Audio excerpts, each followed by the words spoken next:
नमस्कार, जन आवाज़ के आज के इंटरव्यू में आपका बहुत-बहुत स्वागत है। हमारे साथ हैं सुद्दूवाला जिला पंचायत सदस्य एवं पूर्व ब्लॉक प्रमुख सहसपुर श्रीमती रंजीता असवाल तोमर जी। बहुत-बहुत स्वागत है मैम आपका। नमस्कार, धन्यवाद। और मैम के हस्बैंड जो हैं और जो कांग्रेस के प्रमुख नेता हैं, समाज सेवी हैं, श्री सुरेंद्र तोमर जी। बहुत-बहुत स्वागत। नमस्कार सर। मैम हमारा आपसे पहला प्रश्न ये है कि आज जो प्रवासी भाई वापस आ रहे हैं और क्वारंटाइन सेंटर बने हैं, वो अधिकतम आपके ही पंचायत क्षेत्र में बने हैं और इस क्षेत्र में क्वारंटाइन सेंटर बनने से कुछ लोगों के अंदर भय का भी माहौल है। तो आपका इस बारे में क्या कहना है? आपकी क्या राय है? आपके क्या सुझाव हैं? हमें खुशी है कि हमारे प्रवासी भाई लोग वापस घर लौट रहे हैं और इस समय मेरा जो जिला पंचायत क्षेत्र है इसमें अधिकतर यहाँ पर क्वारंटाइन सेंटर बनाया गया है और जो क्षेत्र है इसमें इस समय भय का माहौल बना हुआ है। लाजमी है क्योंकि बहुत सारे लोग बाहर से आ रहे हैं तो संक्रमण का इस समय होना खतरा बना हुआ है, जिसके चलते हुए हमने सरकार से अनुरोध करा था कि यहाँ पर प्रतिदिन इस क्षेत्र में सैनिटाइज़र कराया जाए।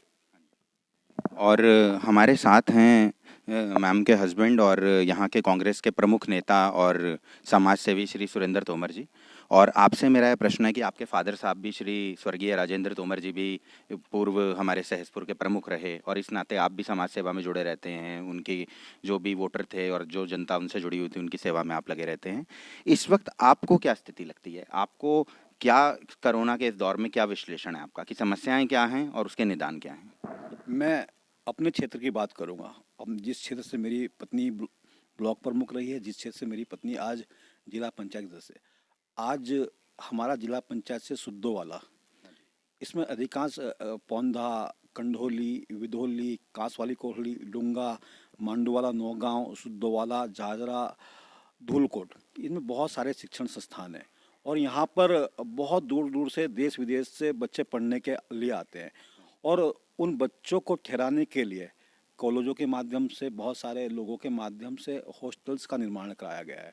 आज उन हॉस्टल्स को, हमारे लिए गर्व का विषय, आज उन हॉस्टल्स को हम कोरोना के क्वारंटीन सेंटर के कोरोना काल में क्वारंटीन सेंटर के रूप में इस्तेमाल कर रहे हैं, जिससे कि उन लोगों की सेवा करने का मौका हम सबको मिल रहा है। उन लोगों की सेवा करने के साथ साथ आज हमारा नैतिक कर्तव्य है, नैतिक जिम्मेदारी है और कि हम अपने लोगों की सुरक्षा को कैसे ध्यान रखें, जो हमारे लोग हमारे जिला पंचायत क्षेत्र के अंतर्गत रहते हैं, हमारे इस क्षेत्र में निवास करते हैं। हमने कई बार शासन प्रशासन से डीएम साहब को पत्र के माध्यम से अवगत कराया कि इस क्षेत्र में आपके द्वारा क्वारंटाइन सेंटर बनाए गए हैं। बहुत खुशी की बात है, लेकिन हम अपने जो यहाँ रहने वाले लोग हैं उन्हें कैसे सुरक्षा प्रदान कर सके। तो मेरा पुनः आपके माध्यम से अनुरोध है हमारे जिला प्रशासन को, हमारी उत्तराखंड की सरकार को, कि यहाँ प्रतिदिन सैनिटाइजर कराया जाए। जिस क्षेत्र से भी हमारे ये कोरोना के लोग, वो क्वारंटीन लोग निकल सेंटर हैं और जो निकलते हैं यहाँ से लोग, कहीं भी एक को भी अगर कोरोना संक्रमित हुआ तो एक बहुत बड़ा नुकसान इस क्षेत्र को होने की संभावना है और बड़ा भय के माहौल में हमारे क्षेत्रवासी आज यहाँ रह रहे हैं। तो मेरा सरकार से अनुरोध है, बार बार अनुरोध है, करबद्ध अनुरोध है। जैसे कई सेंटर्स में देखने को आया है कि आगे तो पुलिस लगी है लेकिन पीछे के रास्ते से जो क्वारंटीन प्रवासी भाई वो आ रहे हैं, किसी दुकान में जा रहे हैं, कुछ अपनी ज़रूरत का सामान खरीदने की कोशिश कर रहे हैं, खुद नहीं आ पा रहे हैं तो आवाज़ मारकर, पैसे फेंक कर जो सड़क में चलते हुए आदमी को कह रहे हैं कि क्या कहते हैं कि भाई ये सामान खरीद के मुझे फेंक दो हॉस्टल्स के अंदर। तो इस तरह से जैसे बातें आई हैं, लोगों ने वीडियो भी बनाई है, वो हमारे पास वीडियो में तथ्य हैं। मैं कल भी विधोली था, कंडोली गया, पौंदा गया, तो इस तरह की बहुत ज़्यादा शिकायतें, बहुत ज़्यादा एक तरह से बातें मेरे सामने आई जो कि नहीं होनी चाहिए। तो मेरा जिला प्रशासन से, उत्तराखंड सरकार से अनुरोध है कि जो भी हमारे प्रवासी भाई हैं उन्हें स्वच्छ बिस्तर, साफ पानी, साफ खाना और उनके लिए चाहे टीवी की व्यवस्था हो, चाहे किसी भी तरह से उनका पत्रिकाओं की आवश्यकता हो, जो भी वो समय पास करने के लिए, क्योंकि अकेले समय पास करना बड़ा मुश्किल हो रहा है और समय पास नहीं हो पा रहा है तो बाहर निकलने की कोशिश, जो भी उन लोगों के लिए समय पास करने के लिए सुविधा उपलब्ध करा सकते हैं वो उपलब्ध कराने का कष्ट करें। और बार बार अनुरोध यही है आपके माध्यम से कि इस क्षेत्र में आज भय का माहौल है, लोग डरे हुए हैं। आप जो हमारा भीड़ भाड़ वाला क्षेत्र है, कोशिश करें कि कोरोना के मरीज को, कोरोना सेंटर को वहाँ ना रखा जाए। भीड़ भाड़ वाले क्षेत्र, आबादी क्षेत्र से थोड़ा दूर रखें, दूर रखा जाए। और आपसे एक मेरा और प्रश्न है कि आप जानते हैं कि इस कोरोना काल के अंदर फैक्ट्रीज बंद हैं और आय के साधन बहुत कम हो गए हैं और आपके क्षेत्र में भी कामगार, मेहनत करने वाले लोग बहुत ज़्यादा मात्रा में हैं और विकासनगर में भी बहुत सारी फैक्ट्रीज हैं, सेलाकुई में बहुत सारी फैक्ट्रीज हैं और वो सब लॉकडाउन के चलते बंद रही।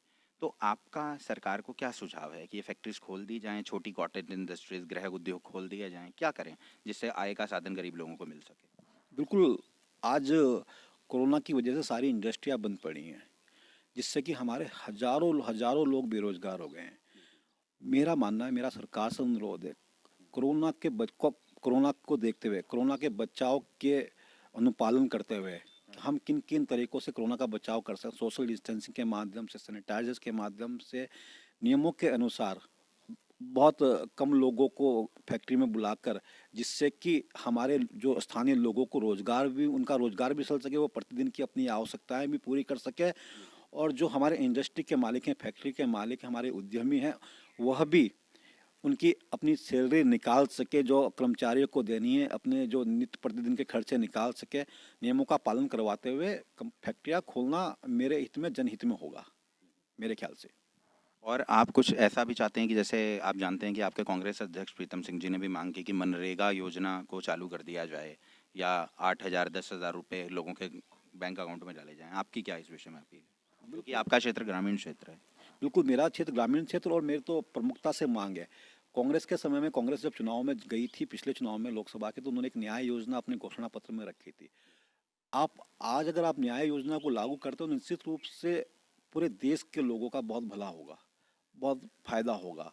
आज जितने भी हमारे मनरेगा में मजदूर रजिस्टर्ड है, जितने भी हमारे बीपीएल कार्ड धारक हैं, बीपीएल कार्ड धारक हैं, उन सभी को आप उनके खातों में पैसे डालने का 10 से साढ़े, जैसे कि कांग्रेस ने मांग की है, माननीय अध्यक्ष जी ने मांग की है, 7,500 से 10,000 के बीच में उनके खातों में डालने का काम करें। क्योंकि आज अपने परिवार को सर्वाइव करने के लिए बहुत दिक्कतों का सामना करना पड़ रहा है, लोग अपने परिवार को सर्वाइव नहीं कर पाएंगे। आज तो कोरोना ठीक होके चला जाएगा 2 4 5 महीने में, लेकिन जीवन लोगों की पटरी पे आने में बहुत एक लंबा समय लगने वाला है।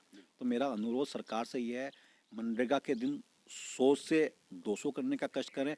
एक मनरेगा में जो आपका श्रमिक की प्रतिदिन की दिहाड़ी है, उसको दोगुना, जो बाजार रेट के अनुसार वो श्रमिकों की दिहाड़ी करने का काम करें। और जो भी हमारे प्रवासी भाई हों, चाहे क्षेत्रीय लोग हैं, पहाड़ों में विषम स्थितियाँ बहुत ज़्यादा, पहाड़ का आदमी बहुत विषम स्थिति में जी रहा है। तो मेरा अनुरोध है, पहाड़ की विषम परिस्थितियों को देखते हुए, पहाड़ के जीवन को देखते हुए, प्रत्येक व्यक्ति के खाते में, प्रत्येक गरीब आदमी के खाते में 10 से 7,500 से 10,000 रुपये प्रति माह, जब तक कि जीवन पटरी पर नहीं आता, डालने का कष्ट करें, जिससे कि वो अपने बच्चों की रोजी रोटी, फीस का इंतजाम कर सके। और अंत में आप दोनों से मेरा यही प्रश्न है कि सुद्दूवाला क्षेत्र का आपने प्रतिनिधित्व कर रहे हैं और सहसपुर का आपने किया, पूरे क्षेत्र में सहसपुर की आपकी प्रतिनिधित्व है, आपकी इस वक्त जनता को क्या अपील है? मैं पहले आपसे पूछना चाहूँगा, आपकी क्या अपील है? मैं समस्त सहसपुर विधानसभा के समस्त लोगों से यही अपील करना चाहूँगी कि सभी लोग अपने घरों में रहें, सुरक्षित रहें, अन्यथा घर से ना निकलें। कोई ज़रूरी कोई काम हो तभी घर से निकलें। धन्यवाद। और आपकी क्या अपील है जी, आप क्या कहना चाहते हैं क्षेत्रवासियों को? मेरा भी अपने क्षेत्रवासियों से, विकासखंड सहसपुर के क्षेत्रवासियों से, अपनी जिला पंचायत के क्षेत्रवासियों से यही अनुरोध है कि आप लॉकडाउन के नियमों का पालन करते हुए, जो भी सरकार आपको दिशा निर्देश दे रही है, उन सभी का पालन करते हुए कम से कम बाहर निकलें, अन्यथा निकलें। आज आप जो भी सक्षम परिवार हैं, उनके अगल बगल में अगर कोई भी आवश्यक ऐसा परिवार है जो गरीब है, जो जिसके घर में चूल्हा नहीं जल रहा है, तो आप उसकी मदद करने का कष्ट करें, उसको, उसके जीवन को भी अपने जीवन के साथ साथ आगे बढ़ाने का कष्ट करें। और मैं अंत में यही कहना चाहूँगा कि आप घर रहें, स्वस्थ रहें, सुरक्षित रहें, क्योंकि सरकारों के हाथ में मुझे नहीं लगता कि बहुत कुछ ज़्यादा है। कोरोना से हमें खुद को बचाना है और अपने अपने साथ साथ अपने परिवार को भी बचाना है। बहुत बहुत धन्यवाद आपका कि आपने अपने समय में से व्यस्त समय में से कुछ हमारे लिए समय निकाला और अपना संदेश दिया। बहुत बहुत धन्यवाद। नमस्कार, धन्यवाद बहुत बहुत। नमस्कार, धन्यवाद। ठीक है जी, नमस्कार जी, धन्यवाद जी।